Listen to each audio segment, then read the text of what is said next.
Olá pessoal, meu nome é Iopanã, sou engenheiro de estruturas. Acredito que muita gente tem curiosidade em entender como é a estrutura de algumas obras notáveis, tal como o MASP, o Hospital da Rede Estara de Brasília, assim como sistemas estruturais pouco conhecidos, como o Tensigit e a estrutura RC. Pois bem, hoje estou aqui para mostrar para vocês que estruturas são essas e como elas se comportam. Para isso, usaremos como apoio alguns modelos qualitativos, como esses que vocês estão vendo aqui.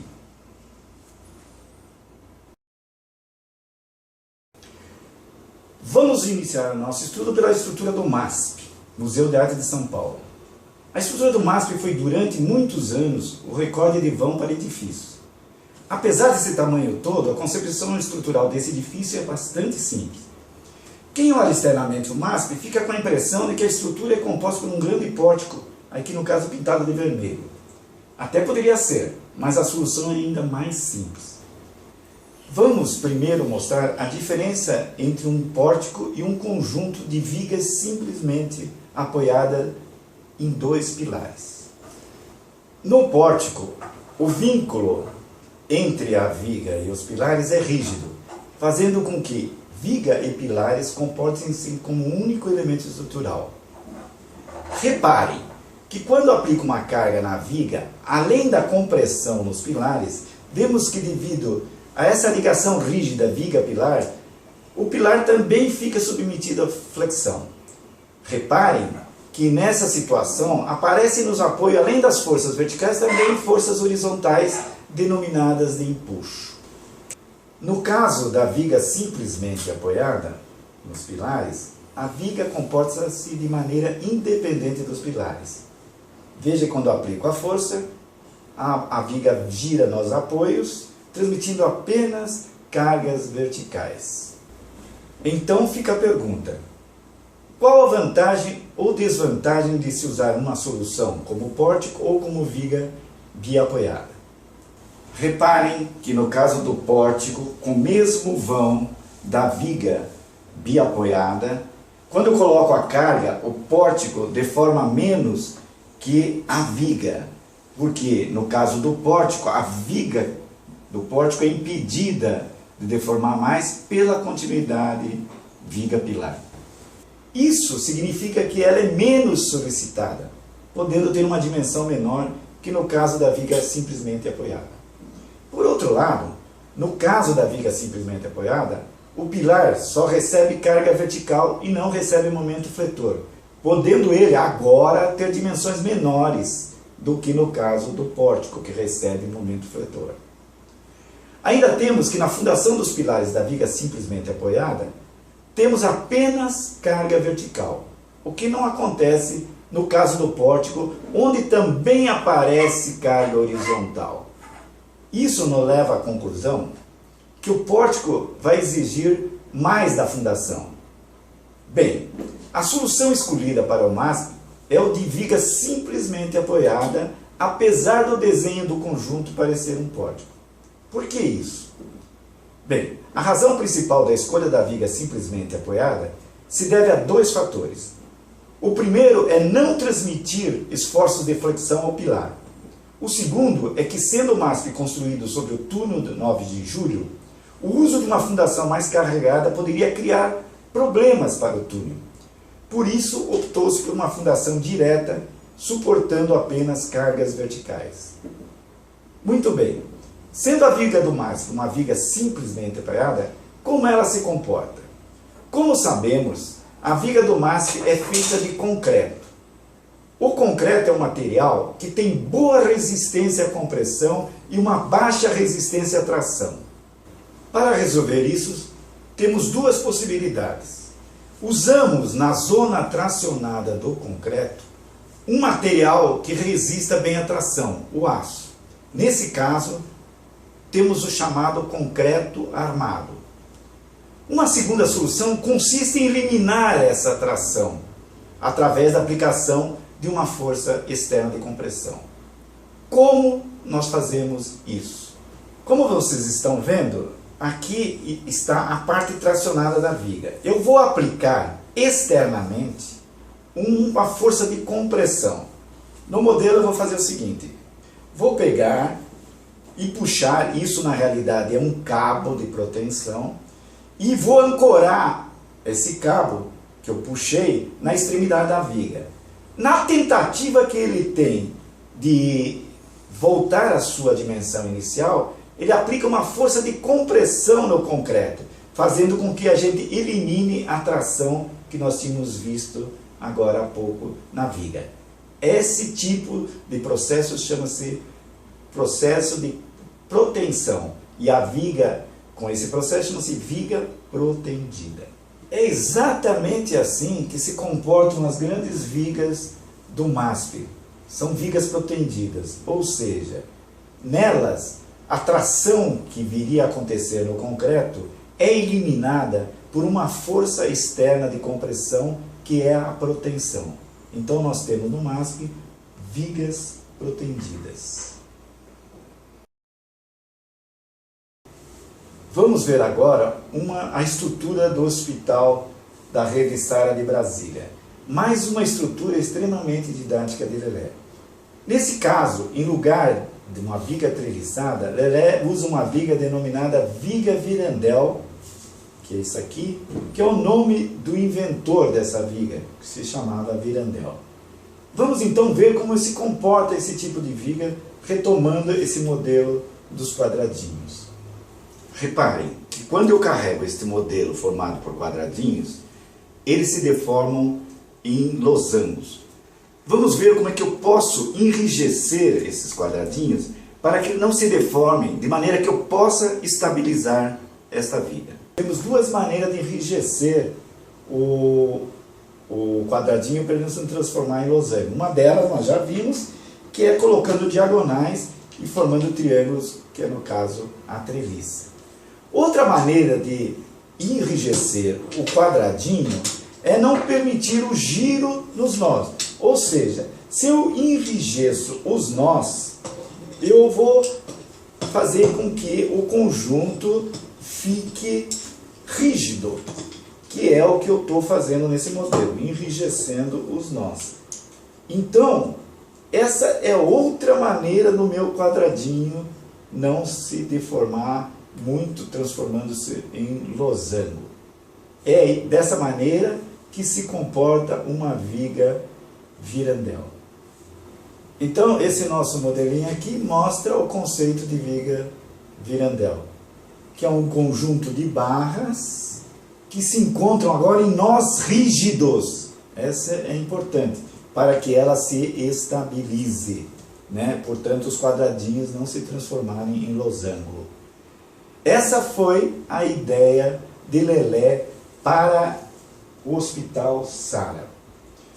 Outra coisa importante é que a forma dessas aberturas, elas não são necessariamente quadrados ou retângulos. Elas podem ser hexagonal, octogonal, podem ser circulares.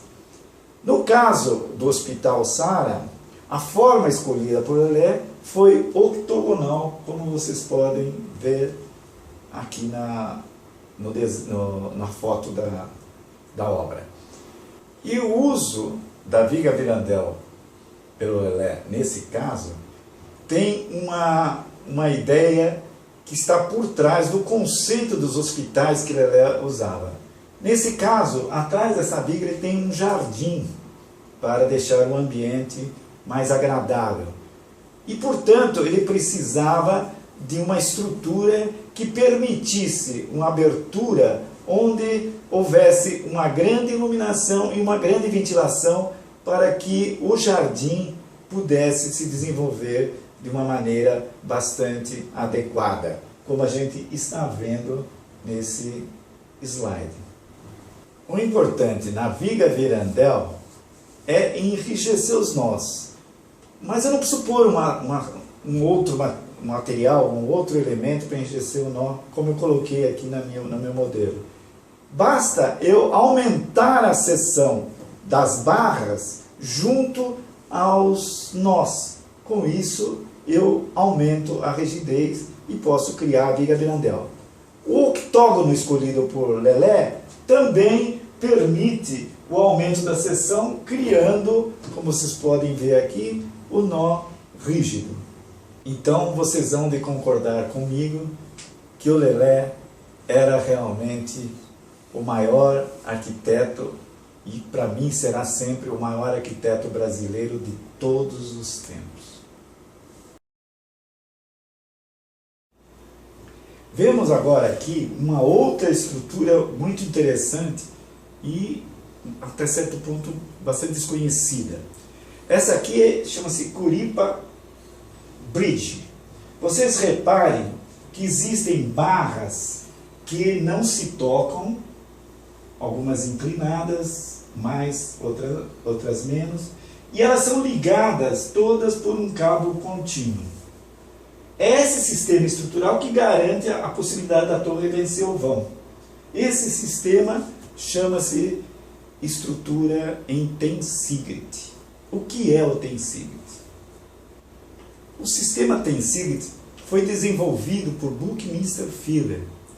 Foi descoberto por acaso por um artista plástico. Ele ainda é muito desconhecido da maioria dos profissionais. Porém, uma solução que enseja resultados estruturais muito ousados e arquiteturas muito interessantes e desafiadoras. A palavra tensigit vem das iniciais das palavras inglesas integer tension, que pode ser traduzida livremente como tração integrada. E na verdade é bem isso. O tensigit é formado por um conjunto de barras rígidas descontínuas, como vocês podem ver aqui, ligadas por uma trama de cabos contínuos. No tensigit, as barras rígidas trabalham a compressão e os cabos a tração. O tensigit pode ser assimilado a um balão de ar, que quanto mais a gente sopra esse balão de ar, mais rígido ele fica. Portanto, quanto mais tensionadas estiverem os cabos, mais rígido nós vamos ter no tensigit. No balão, o ar faz o papel das barras comprimidas e a membrana faz o papel dos cabos tracionados. Existem muitas formas para o tensigit. Essa do nosso modelo é apenas uma delas. O tensigit pode ser verticalizado, horizontalizado. No caso da ponte, temos um tensigit que se desenvolve horizontalmente. Estamos vendo agora também uma outra estrutura muito interessante, que é a roundhouse. Essa solução utilizada nessa cobertura é outra também muito pouco conhecida, e ela se denomina estrutura recíproca. Apesar de pouco conhecida hoje, a estrutura recíproca data de obras feitas na China há mais de 3.000 anos. A estrutura recíproca foi usada para esse projeto de cobertura nessa casa. A estrutura recíproca ela é baseada numa famosa brincadeira em que se faz um banco com os braços cruzados de duas pessoas.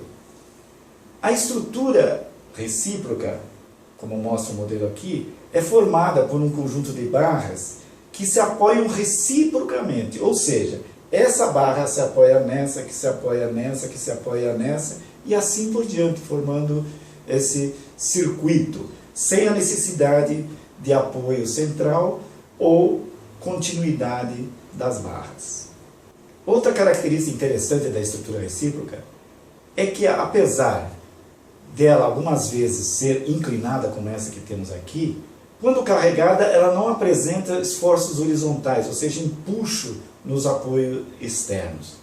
Esse sistema estrutural pode ser feito de aço, concreto ou madeira. A estrutura da cobertura aqui apresentada é feita em troncos de madeira. As barras circulares são sempre mais interessantes para esse sistema estrutural, visto que o encontro entre as barras se dá por apenas um ponto de tangência, facilitando a execução. Bom, pessoal, vocês tiveram aqui uma pequena amostra do que será abordado no curso à distância sobre estruturas que a ICOM está promovendo.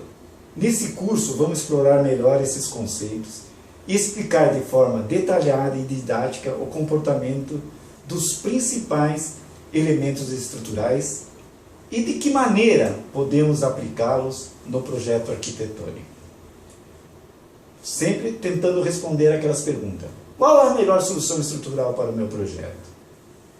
Qual é o material mais indicado para o meu projeto? Posso aperfeiçoar meu projeto a fim de gerar maior economia na obra, sem comprometer a segurança? Essas e outras perguntas buscaremos responder no decorrer das aulas desse curso à distância. Para obter mais informações, acesse o site da ICOM, que é www.icom.com.br, ou envie um e-mail para cursos@icom.com.br. ICOM com Y, C de casa, O e N de navio. Um abraço a todos e até uma próxima oportunidade. Espero vocês no curso.